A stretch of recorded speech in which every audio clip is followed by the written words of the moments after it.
Crypto கரன்சில invest பண்ணலாமா, பிட்காயின்ல invest பண்ணலாமான்னு சில பேர் வந்து கேட்பாங்க. இந்தியாவை பொறுத்த வரைக்கும் கிரிப்டோ கரன்சி டைப்லயே பிட்காயினா இருக்கலாம், எத்திரியமா இருக்கலாம், ரெப்பிளா இருக்கலாம், இந்த மாதிரி 20,000 கரன்சி இந்தியாவில் இருக்குது. இது லீகலா அப்படின்னு பாத்தீங்கன்னா ஆர்பிஐயும் சரி, ரிசர்வ் பேங்க் ஆஃப் இந்தியாவும் சரி, ஃபினான்ஸ் மினிஸ்ட்ரியும் சரி இன்னைக்கு வரை லீகல் ஸ்டேட்டஸ் கொடுக்கவே கிடையாது. அதனால இந்தியாவை பொறுத்த வரைக்கும் crypto currency business is illegal. ஆனா என்ன நடக்கும், இன்கம் டாக்ஸ் டிபார்ட்மெண்ட்ல 30% டாக்ஸ் பே பண்ண சொல்லிடுவாங்க. எப்படி பே பண்ண சொல்லுவாங்க, விர்ச்சுவல் டிஜிட்டல் அசெட் அப்படிங்கிற பேர்ல கிரிப்டோ கரன்சிக்கு டாக்ஸ் பே பண்ண சொல்லிடுவாங்க, ஃபிளாட் ரேட்டா பே பண்ண சொல்லிடுவாங்க.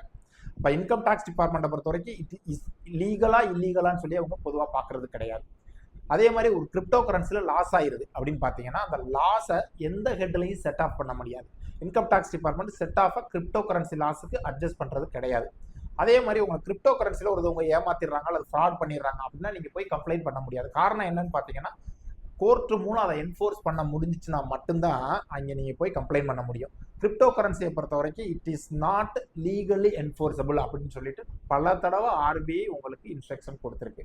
இதை பொறுத்து தான் நம்ம கிரிப்டோ கரன்சியில் இன்வெஸ்ட் பண்ணலாமா பண்ணக்கூடாதான்னு முடிவு பண்ணிக்கிறோம்.